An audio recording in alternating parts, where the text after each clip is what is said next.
And welcome back. Let's just catch up with one more bit of news before we get into our discussion. IEBC commissioners now say they have put aside their differences and concentrated their energies on preparing for the October 17th general election. Commission CEO Wafula Chebukati, while speaking after a day-long retreat in Naivasha, further said that CEO Ezra Chiloba would oversee the preparations despite demands by NASA that he must leave the commission. And as Hassan Mugambi now reports, Chebukati has denied claims by Deputy President William Ruto that he has been holding night meetings with the opposition.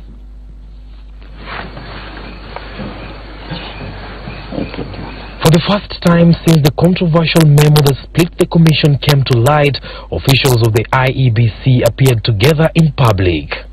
The officials putting up a show of unity in the wake of divisions that have recently left them reading from different scripts. Chebukati, the author of the controversial memo to CEO Ezra Chiloba, saying the officials are now working as a team. We are coming out as one team with a common vision that will enable us to deliver on our mandate. It was very evident that this retreat was necessary.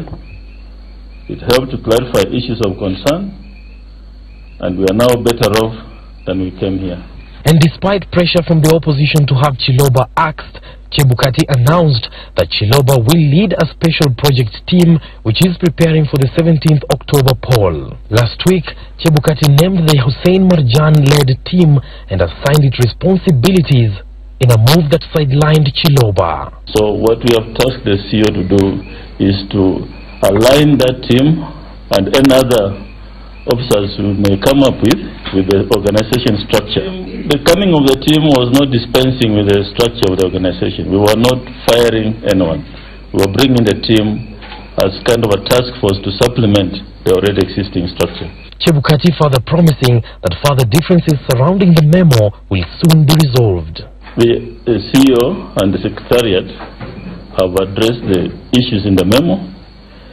The Commission will meet in the course of the week to review those answers, and thereafter we shall communicate. Deputy President William Ruto, while appearing on Citizen TV's Sunday Live show, claimed the memo was deliberately leaked to hoodwink the public that rigging took place as claimed by NASA. We have a serious problems with this memo. This memo, to the best of our knowledge, mirrors what our competitors have been talking about. Ruto further claimed that Chebukati was working with NASA and had held meetings with the NASA leadership, claims that were refuted by the IEBC chair. And that is why I'm saying they are night meetings. I do not want to discuss here. Whoever is alleging that, let them bring it out in the open and give venues of those meetings, times of those meetings, and the Kenyans will have to see for themselves. The Commission will meet political players at their headquarters tomorrow to discuss modalities of executing the 17th October poll. Hassan Mugambi, Citizen TV. And as promised, joining me now in studio, Gladys Wanga, who is right next to me. She is the Homa Bay Women Rep, and next to her is Gladys Boschele, the Uasin Gishu Women Rep. And you are both welcome to the show, legislators. Let's just pick up first from this report on IEBC. And Wanga, I want to start with you because now, contrary to what the opposition has been hoping and what appeared that the chairman had done, we are hearing that the CEO, Ezra Chiloba, will be overseeing preparations for the October 17th poll. How do you feel about that? I think Chebukati is flip-flopping. He's considering this not with the seriousness that it deserves. And the questions that were raised by the Supreme Court are not about Chebukati and his team going to Naivasha somewhere to bond and have fun and come out smiling. It is about answering the very, very serious questions that Chebukati himself raised to Chiloba. And we expected that after Naivasha we would see a serious resolve by the Commission to show Kenyans that they're willing to conduct a fair process. But what we have seen is a joke. And as NASA we have said, and we have made it absolutely clear, and I think Chebukati should truly mark these words. We are not going to another election with Chiloba at the helm. And Chebukati should truly tell Kenyans, if Chiloba had nothing to do with it, why was he creating a project team? and telling Kenyans that, oh, now we have a separate projects team that is going to run this, it's not going to be Chiloba. And this flip-flopping is unacceptable. But what is most important to state is we are not going to another election with Chiloba, with Torore, with Muhati, with the people that we have listed that we are convinced were responsible for bungling the election. Secondly, Chebukati must also tell us what are the answers to the questions that he himself raised. Why was his name used to create access into the server, his username and password without his knowledge? What happened to the satellite phones? What happened to the scanners?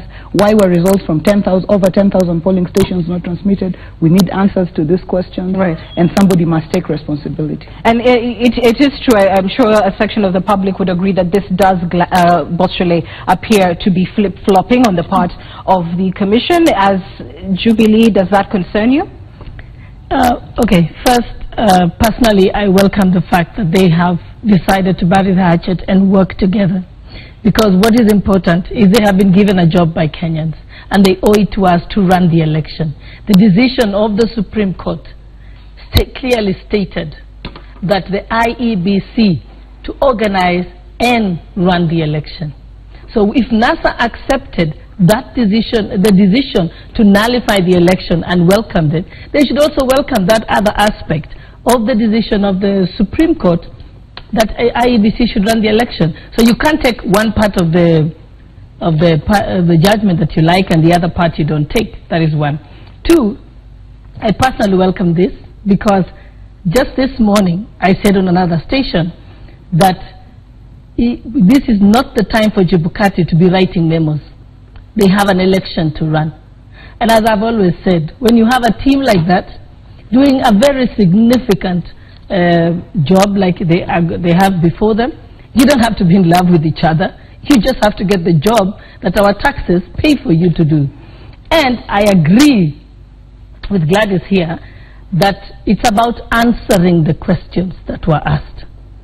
And by the way, by working together as a team doesn't necessarily mean they're not going to answer those questions. If they got together to sit down, which I know they must, that is what is at the end of the day it is, they sit together and say, we are going to stop shifting blame from one person to another. We are going to work together. These were the issues raised at the Supreme Court, and we are going to make sure they don't occur again. But like I said again this morning, remember that what was presented in the NASA petition at the Supreme Court was not a problem at headquarters. It was a problem that occurred at the polling stations. Then why is it now that it is so important to get rid of 5 people at headquarters? Let's fix the problem at the polling station. But you would agree with what Wanga has said to the extent that this is in fact flip-flopping from the position of the chairman, and some would argue speaks to the larger fact that this commission appears to be one that is being influenced by the different political waves. If NASA this week makes a lot of noise, yes, then the commission appears to be swaying a certain direction. If Jubilee comes in with equal noise, then it swings again. How do you feel confident going to the polls? I agree. It's flip-flopping, definitely. Because, but also just look at the beginning. I think, first of all, the chairman acted in a rush at the beginning. Remember, the same day, remember he had an affidavit in the court defending the election. As soon as the Supreme Court nullified it, that same day, he said, the Supreme Court hasn't made any fault on me as Chebukati, but on officers within the commission, and I shall hold them to account. I think speaking on exactly the same day, before you even get the reasons, that was a bit too rushed. By the following day, NASA released a statement saying the following things must be corrected and the following officers should not be in office. By the following day, the third day, one other commissioner says that the officers mentioned by NASA should resign. And by the following day, Chebukati was releasing a dream team or a project team and so on. But I think if you look at what happened every day, that has been my position all the time. It happened too fast, the reaction. But I want to believe that probably they hadn't had time to step back and say, what are the real issues and what needs to get done? And that's why I told people, let's stop with the blame game. We have an election to run. Gladys, you have said it's about answering the questions that were raised. They can only do so if they sit down as a team and make that decision together. And also, as political parties, will be demanding that they give us a brief on how they intend to correct those issues. Yeah, let me say, my sister Bosia said that IEBC, you know, we have to accept the whole ruling, and the Supreme Court said IEBC should conduct the election. I must say it and state it clearly that IEBC is not Chebukati, IEBC is not Chiloba, IEBC is not Torore. IEBC is an independent commission, and anybody else coming into that institution will conduct that election. So we should not say that because we accepted the ruling of the Supreme Court, we should accept Chiloba, we should accept Torore. Those are not IEBC. Those are just individuals who can actually be replaced, and elections will still continue and still go on. And I want to just restate, what Chebukati did previously was his gut, was acting as per what he really believed. What he is doing now after going to Naivasha and sitting up in some room, and even before naming the project team, you remember they sat in a commission meeting, and he came out and said that I'm going to have a team that is going to run this election. Other commissioners, we were told, that they did not agree necessarily, but Chebukati was moving on in the right direction until this retreat has happened, and then now they're all coming out, and they're not saying they will work together. Our problem is Chebukati has come back here to say that Chiloba will actually run this election. We don't have a problem with them, you know, bonding and smiling, no. But that is not what we asked them to do. We asked them to run a fair election. But to come back and say that now the project's team will not be outside of the organization, Chiloba will go, and we had the deputy president here yesterday saying that Chebukati is having night meetings, Chiloba must continue, and following that, Chebukati goes and says that there is undue pressure being applied on the commission, it is unacceptable, and for us to go to an election, all parties must sit on a table and must agree on certain bare minimums that must be met before we move on to this. And I hear you, but nonetheless, that undue pressure is coming from both sides, yours notwithstanding. And having said all the issues that you have with Chebukati, now why is he not equally on your chopping list? This is the reason. And if Chebukati could go, we would have asked him to go. But we know very well that we are in a situation of temporary incumbency. The president is unable to appoint a chair. If we're going to have to go to election, we can only go with Chebukati as the chair, because even if we were to step aside, in fact, if he were to resign, would be in a constitutional quagmire or crisis. So this is why we are saying the bare minimum. If it was in our power, we should have had a commission that was completely, you know, fresh. But then, why we are saying the bare minimum is what is also legally feasible. And it's interesting you say that, because there are murmurs in Parliament as to what the first actions of the majority will be in as far as the Elections Act is concerned and the way in which the Commission is structured. But we'll leave that debate for when it ends up at the floor of the House. But let me ask you this, Gladys Wanga, even as Boshele responds very shortly, the President responded to what you're saying, the Deputy President responded to what you're saying yesterday, saying, look, it is not in law that the opposition, that Raila Odinga's name has to be on the ballot on October 17th. And therefore, with the boycott threats of this election that you have stated, of what impact will it be? I mean, the other party saying, look, you don't have to be there. In fact, make it easier for us. Actually, this is the attitude that is wrong. This is what is wrong with Kenya. This is what is wrong with the Jubilee regime. What is wrong with the Jubilee regime is they threw consensus out there, and they said we can do everything whether you're here or not. And you know, we have to get really serious as a country. This is why you had people actually bringing on the table discussions on secession. People were saying, okay, if you can run your own country, we can as well run ours, because you cannot ignore the 8 million people who voted for Raila Amolo Odinga in this last election. You cannot ignore them and say that, oh, we will run this country without you. No. What this country must come to is a point where we need each other. We have to sit at the table. Everybody matters. And this is where we were. Even back there, we would sit down as IPPG and say, okay, your views matter, bring them on the table. Your views matter, bring them on the table. How do we move forward together? But when we come to this attitude, the Jubilee trademark attitude of I can live without you, then people begin talking divorce. No, but I think with Gladys, you must realize this. I think NASA has gotten every single thing that they've asked for. They said they didn't want the Ahmed Isaak team, it went home. They said and they got their way. No, they got their way. They went to court, you filed many cases. One, you said you wanted the results of the polling station to be final, you got your way. And that was respected. You went to court about halting the printing of the ballot papers, you got your way. No, we didn't. You did? Al Ghurair still printed them. No, but the court held that. You went to court, you have to respect the court, just the way we are respecting the court decision now. So you can't choose and pick. So I think it's unfair to think that no one cares about the issues that you've raised. In fact, you have got, all your concerns have been addressed, but you keep making new ones. I think that is the problem. Well, but if we love our country and we want this country to work, then we have to say, the way you're saying you have to have a bare minimum, believe me, the Constitution is clear. We have to have an election within the next 60 days. IEBC has set the date.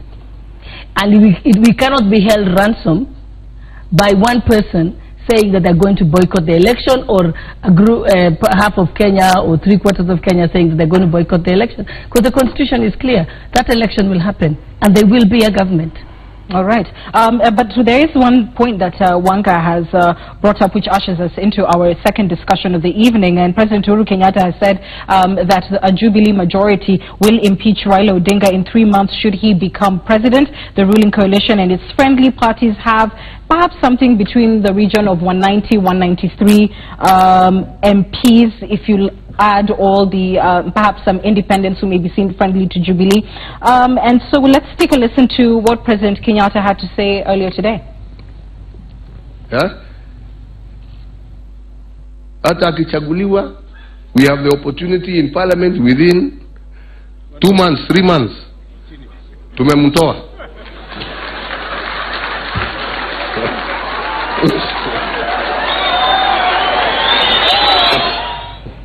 And I must point out that that is not an isolated comment. Before the President said this today, we've heard it from MPs like John Waluke, Amos Kimunya, and others stating a similar position. So, Boss Shole, this seems very much to be the position of Jubilee. And Wanga would wonder, and the rest, where's the magnanimity with these numbers? Are these numbers in Parliament just there to bully everyone else? I think what is being stated is a fact.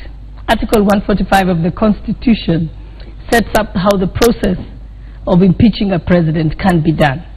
And yes, that article of the Constitution talks about numbers. It says 1/3 of the signature, you can collect 1/3 of the signatures, the total number of people in the House, and that's when you can put the motion forward. And then after that you need 2/3, yes? Right. And NASA, okay, not NASA, I think it wasn't NASA then, but it was ODM, led by John Mbadi, did collect signatures to impeach President Uhuru Kenyatta. They got 105 signatures. You were just a little short of the 116 signatures that you required. So this is a fact. It is the Constitution. So what existed for so there's nothing wrong with the politicians talking about it. It's in the Constitution. It has been utilized before in the past. So saying it isn't arrogance. It is the law. And it is in our Constitution. And it's an option available to anyone. Should the president, commit any of the offenses or actions that have been listed there in the Constitution. So it is a fact. It's about numbers. So even the reason why, during the campaign, we all make sure you want your party to get as many seats as possible, because you want to be sure that when you do get into the government, you are able to have the numbers to pass certain policies and legislation in order to be able to deliver your manifesto. Shield your head so it is as well. So it is an issue, yes. Fair enough. And Gladys, this is what Wanga, this is what we hear repeated from Jubilee. Like it or not, that's the reality. Democracy, which you love so much, that's how it works. I'm not putting it like that, but I don't put it like that as like it or not. I think it as a fact. It is an article in our Constitution. Article 145, it is not about liking it or not. It is in the Constitution. Well, there you are. So, I think there are 3 things here, in my view. One is, I think the president and his team are coming to the realization that Raila actually won the election and is going to win it again. So they are now planning ahead in terms of what do we do when he comes in. Secondly, I think it must be clear to Kenyans that Jubilee do not have a supermajority with which to impeach the president. You need 233.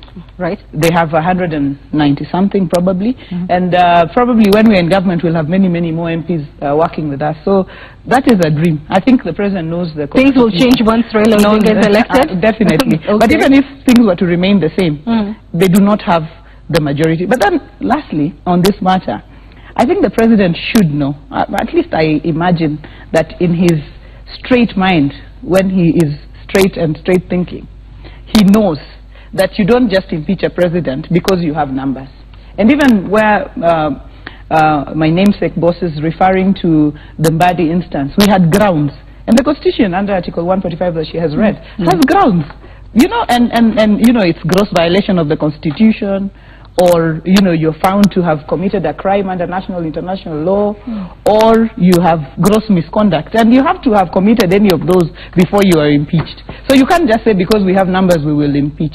Those are my 3 points on that particular matter. You know, Boshele, there is also the issue of, you know, is this what the Jubilee majority is about? Running down the throats of everybody else what they can do just because they can do it. And we've heard similar sentiments being echoed when it comes to passage of bills in Parliament, that you know, for instance, the President saying even in the Senate we don't even need NASA senators to show up, we can still transact business. No, and again, for me, you know, you have to realize something. Sometimes we can state something that is in the Constitution, like I think the President was referring to Article 121 about quorum. The Article 121 clearly sets it. The quorum for the National Assembly is 50 members. The quorum for Senate is 15. Yeah? So basically stating, that was a statement of fact. It's there, it's in the law. Yes, business can be transacted. That's the Constitution. But then you're right. But hold on a minute, I need to finish this. That can be said. But also, you know something, Gladys. When someone is speaking politically, you probably are not going into the technical details of it, isn't it? So, for example, so I think to say that it's being said, and I don't know why you're saying putting it down our throats. Article 145 is Article 145. Article 121 is one article. It is an option that exists. Yeah. Yeah, but we are saying it is an option. When you explain to people, you're telling them that is an option that does exist, and it is a reality that could happen. So I don't think it's about chest thumping at all. And you know what you're right about, and what I had said earlier, is there is an attitude within Jubilee that we exist without you. You know, and they do not realize that the members of parliament they are talking about represent people who have elected them. And there are very many in this country. So I think the tone of my sister boss is good, which is that, you know, we want to have everybody, but these are just things that are written in the Constitution. But the way this is being used and has been used in the past, and I was in the 11th Parliament, and there's this thing called the tyranny of numbers, and it would run roughshod everything, whether it's legal, whether it's illegal, and many of the laws we passed were actually invalidated in court because we were just using the tyranny of numbers. We must come back to the conversation that if we have to have one Kenya, people must sit down and people must agree on how to transact business. For example, to say that whether you come to Parliament or not, whether you sit in the Senate or not, we will continue to transact business. This Parliament will not be turned into a Jubilee parliamentary group. No, I think what we should be asking ourselves is, was that action that was undertaken, or that step that was undertaken within the law? So, for example, the other day in Parliament, the election of the Speaker, the entire, I think except 4, the entire NASA members walked out of Parliament and did not participate in the election of the Speaker. Right. The Speaker was in fact elected. The question I would ask myself as a lawyer is, did we follow the law in electing the Speaker? But we cannot stop government business or parliamentary business just because some people disagree. Yes, it would be nice if we all agreed and if we all work together. I know it's a good thing, but it's not necessary. But then we can't hold the country ransom. Let's talk about election of the Speaker. And the Constitution is very clear that you need 2/3 to elect the Speaker. The Speaker was elected without 2/3 on the floor of the House. That is a legal question that will be raised has to be raised one day. Because when the Constitution talks about 2/3 being in the House, what Jubilee went ahead and did is said, oh, you didn't get 2/3 in the first round, so we're just going to go to the law majority. It doesn't permit. It does not permit. And you know, when you say that anybody can elect the Speaker, you could easily sit in there 50 members. The safeguard in the law is that the Speaker is a Speaker of the House. And therefore, that is why you need that 2/3 threshold. When you bring a constitutional bill on the floor of the House, you cannot even begin to vote on it until 2/3 are seated in that House. And the reason for that is the threshold is there to ensure that before you amend the Constitution, you actually have 2/3 of the members. So you want to paralyze parliamentary business by storming out each time? No, let's put it, and I've let her speak because I want her to hear this. And I have a lot of respect for you, please, you know that. But are you saying that this country, everything will be paralyzed? You came in, all of you came in and were sworn in. Why didn't you boycott the swearing in? You all showed up for the swearing in so that you can be on salaries and so that you can be able to, the salary that you talked about. And then you all came to Parliament. And then, no, it's true. And then you were elected by people. They didn't. The people who elected you expected you to come and work in Parliament. I want you to come into that place and vote against the Speaker. That is the way to do it. Right. Because I think if you don't vote at all, then what happens to your obligation as an elected member of Parliament and all the people who respected you in your county? We have to vote. Hold that thought, Gladys and Gladys. Let's listen to what President Kenyatta had to say regarding the same. Of course, he's scheduled tomorrow to be delivering a speech to members of the National Assembly and the Senate. NASA have said they'll be boycotting that sitting. Let's listen to the President. Ati wata boycott bunge. Mimi nawaambia, well done. Ngoja mtatuona tukiwa tunafungua bunge na tuanze kupitisha sheria.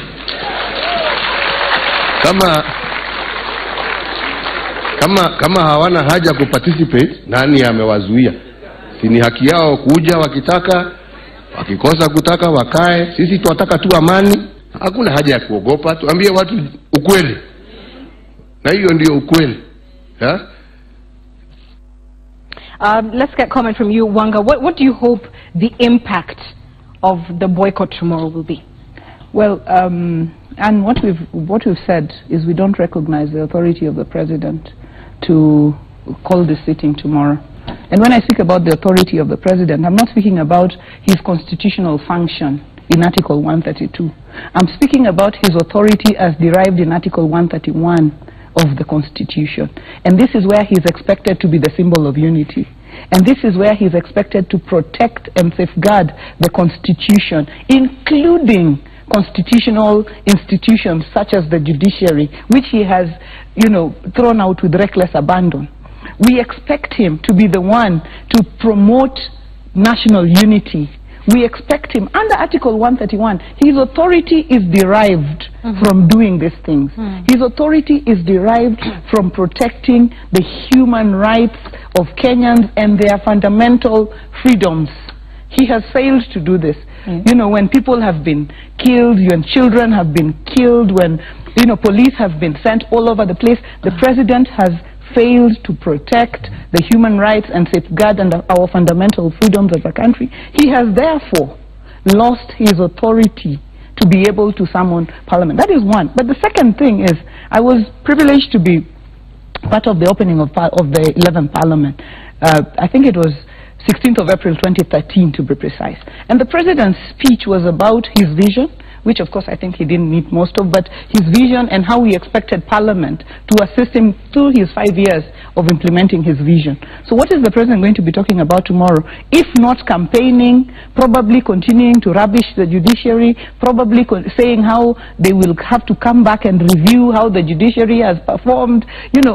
What is the President going to be speaking about tomorrow? Gladys, NASA keeps saying, that they do not recognize the authority of this President. They've gone as far, Raila Odinga has gone as far as saying that he should step aside and resign. I mean, that's no mean talk.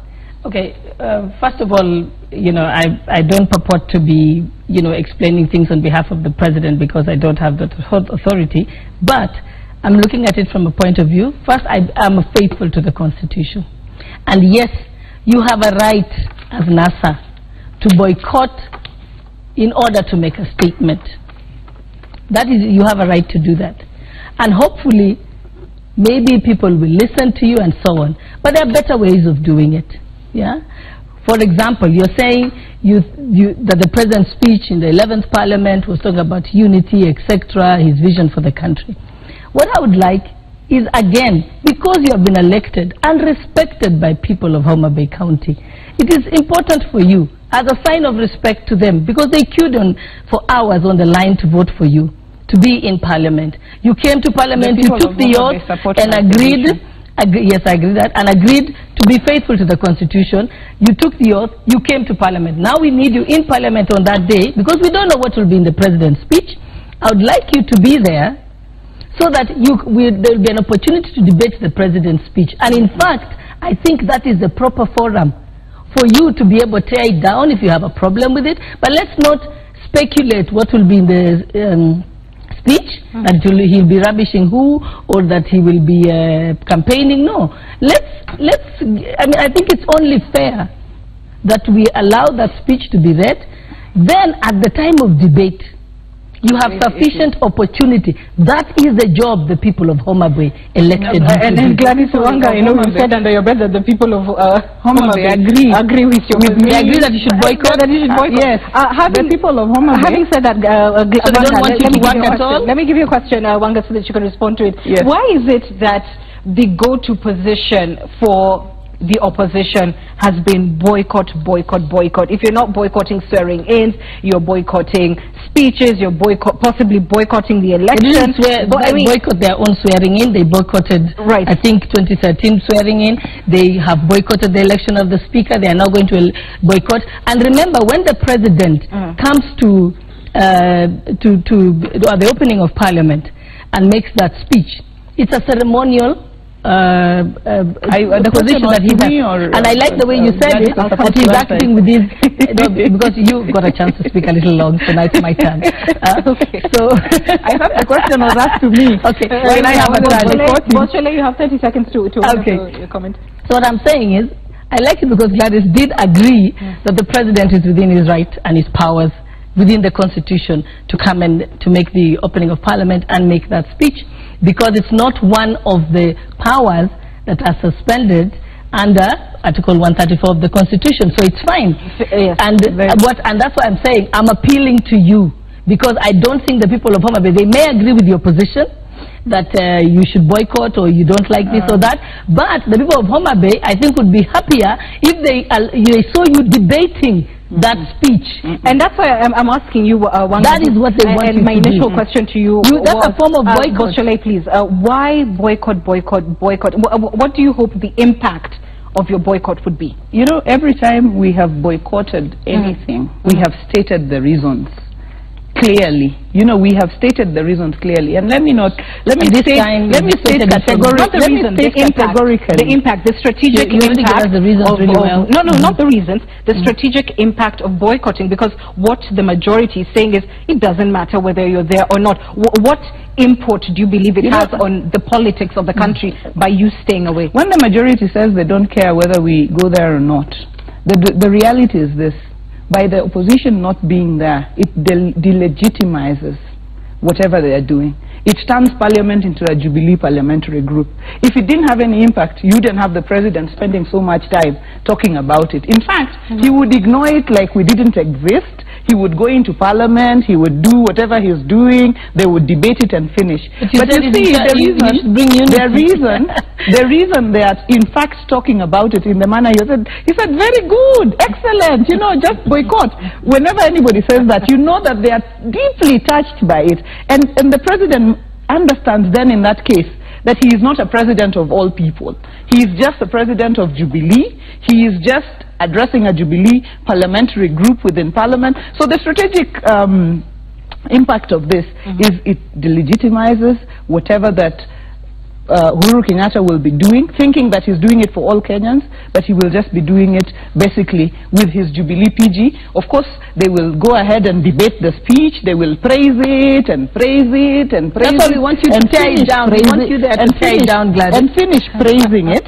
And when they finish praising it, and you know we have spoken to a lot of speeches, presidential speeches before. But in this case, we have given our reasons why we think the president does not have the authority that he requires to convene parliament as is envisaged in the Constitution.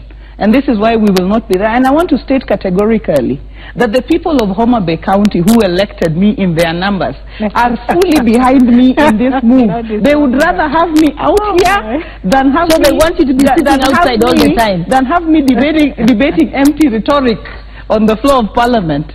No, you wouldn't be doing empty rhetoric. You said the others will, but you will be criticizing the speech. We want you there to criticize the speech, because I don't think the poor Homa Bay County want you to be standing outside Parliament all the time. No, they want me to be on strike. They want me to be in Parliament when it is meaningful to be there. And that will be when... I hope that time will come. That will be when... I'd love to be in Parliament with you. So I can have you out. And I can tell you the entire country is quite pleased to see the two Gladyses on different sides of the political divide. Battle is out here on Monday Special. I want to thank you both, ladies, for your views and congratulate you both on being elected. We're taking a short break. We're back with more after this.